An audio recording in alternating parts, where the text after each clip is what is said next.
শরীয়তপুরে সবচেয়ে অবহেলিত সেতু শুনলে অবাক হবেন। দীর্ঘ ৮ বছর এই সেতুটির কাজ কোনোভাবেই সম্পূর্ণ করা সম্ভব হয়নি। তাছাড়া বাংলাদেশের মধ্যে এটি এমন একটি সেতু যা পদ্মা সেতু নির্মাণের চেয়েও বেশি সময় ব্যয় হয়েছে। নড়িয়া শহরের এই সেতুটি ঘিরে নানান প্রতিবেদন উঠে আসছে। দীর্ঘ ৮ বছর পার হলেও এখনো শেষ হয়নি। শরীয়তপুরে বাল্কহেডের ধাক্কায় বর্তমানে জনবহুলপূর্ণ পথ যা ২ শহরকে বিচ্ছিন্ন করে রেখেছে। এমনকি মাঝে মাঝে মানুষ নৌকা দিয়ে পারাপারের সময় দুর্ঘটনার সম্মুখীন হচ্ছে। আমরা এই ডকুমেন্টারিতে শুধু এই সেতুটি সম্পর্কে তথ্য প্রকাশ করব। বন্ধুরা, ভিডিওটি শেয়ার করুন এবং সম্পূর্ণ দেখতে সাথে থাকুন।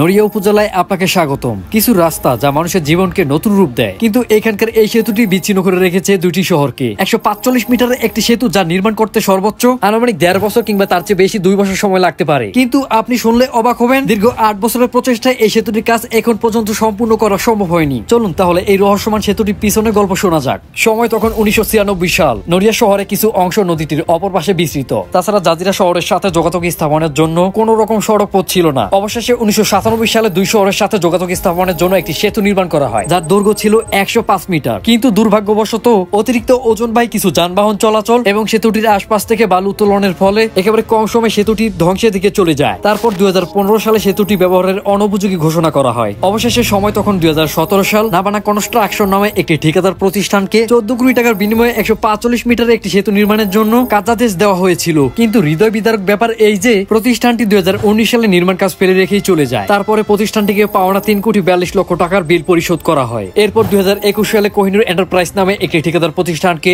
২৮,৮৬ লক্ষ টাকায় ১০৫ মিটার একটি সেতু এবং ২২২ মিটার একটি ফ্লাইওভার নির্মাণের জন্য চুক্তিবদ্ধ করা হয়। তারা ২০২১ সালে ১৫ ডিসেম্বর কার্যাদেশ পায়। কিন্তু দুর্ভাগ্যবশত ৫ই আগস্ট দেশে সরকার পতনের পর কোহিনুর এন্টারপ্রাইজ প্রতিষ্ঠানটিও আত্মগোপনে চলে যায়। বর্তমান শরীয়তপুর জেলার এলজিডির প্রকাশিত তথ্য অনুযায়ী কোহিনুর এন্টারপ্রাইজ যদি পরবর্তী ২ মাসের মধ্যে পুনরায় কাজ সম্পূর্ণ চালু না করে, তাহলে এই নির্মাণ সেতুর কাজ থেকে তারা বাতিল ঘোষণা মানতে প্রতিজ্ঞাবদ্ধ।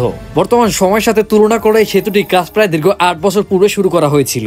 আমি যদি একটু ভিন্নভাবে বলি, তাহলে পদ্মা সেতু যা বাংলাদেশের সবচেয়ে বড় সেতু, সেটি নির্মাণ করতে ৯০ মাস ২৭ দিন কিংবা ৭ বছর ৬ মাস ২৭ দিন সময় লেগেছে। তাহলে ভাবুন, পদ্মা সেতুর চেয়েও বেশি সময় ব্যয় করে এই সেতুটি নির্মাণ কাজ সম্পূর্ণ করা সম্ভব হয়নি। বন্ধুরা, এই সেতুটি নির্মাণ কাজের পিছিয়ে গভীরভাবে এক সত্য লুকিয়ে আছে। যদিও সেই সত্য উদ্ঘাটন করা সহজ হতে পারে, কিন্তু তা প্রকাশ করা মোটেও সহজ নয়। চলুন এই নদীটি পারাপারে বর্তমান মানুষের পক্ষে কতটা কঠিন হয়ে দাঁড়িয়েছে তা দেখাই। আপনি এখানে আসলে দুটি ইঞ্জিন চালিত নৌকা দেখতে পাবেন, যার সাহায্যে প্রতিদিন মানুষ পারাপার হয়। বন্ধুরা, আমার পিছিয়ে দেখতে পাচ্ছেন দুইটি নৌকা। একটির ভিতরে টইটুম্বুর করে মানুষ উঠেছে। উদাহরণস্বরূপ এই খালি নৌকাটি থেকে নামতে থাকা এই রোগীটি, তার জন্য এই যাত্রা কতটা কঠিন অবশ্যই দেখতে পাচ্ছেন। সত্যি কিছুই বলার নেই। এখানকার স্থানীয়রা নিয়মিত ভাবে বাজারটিতে আসা যাওয়ার জন্য প্রতিদিন এই নৌপথ ব্যবহার করেন। তাছাড়া কোনো রাস্তা নেই। এছাড়া নড়িয়া থেকে রাজধানী ঢাকা যেতে হলে এই পথ ব্যবহার বাধ্যতামূলক। তবে কিছু ক্ষেত্রে জরুরি রোগীদের জন্য এই নৌপথই বিপদের কারণ হয়ে দাঁড়ায়। আমরা নদীর অপর পাশে যাওয়ার জন্য নৌকায় চললাম। সেখানে প্রবেশ মাত্রই প্রচন্ড রোদের তাপ আমার গায়ে লাগতে শুরু করলো। বন্ধুরা, এই যাত্রায় প্রচন্ড গরম অনুভব করা এটি খুবই সাধারণ ব্যাপার। এমনকি মানুষ নদী পারাপারের সময় মাঝে মাঝে দুর্ঘটনার সম্মুখীন হয়। গত ১৬ মাসে এই নদী পারাপারের সময় ১০টিরও বেশি দুর্ঘটনা ঘটেছে। তার ভিতরে উচ্চ বিদ্যালয় এবং মহাবিদ্যালয় যেহেতু নড়িয়া বাজারেই অবস্থিত, তাই নিয়মিত শিক্ষার্থীদের জন্য এটি একটি ঝুঁকিপূর্ণ আরোহণ হয়ে দাঁড়ায়। মানুষের দুর্ভোগ কমানোর জন্য পাশে একটি ফুটব্রিজ নির্মাণ করা হয়েছিল, কিন্তু দুঃখজনক বিষয় এটাই যে তাও নির্মাণ করা সম্ভব হয়নি। এর ভিতরে বৃষ্টির সাথে একটি দুর্ঘটনা ঘটে, যার ফলে জাহাজের ধাক্কায় ব্রিজের ২০ মিটারের একটি অংশ ভেঙে পড়ে যায়। তাই এই ফুটব্রিজটিও কোনোভাবেই সম্পূর্ণ করা হয়নি। প্রতিদিন ভোর ৫টা থেকে রাত্র ১১টা পর্যন্ত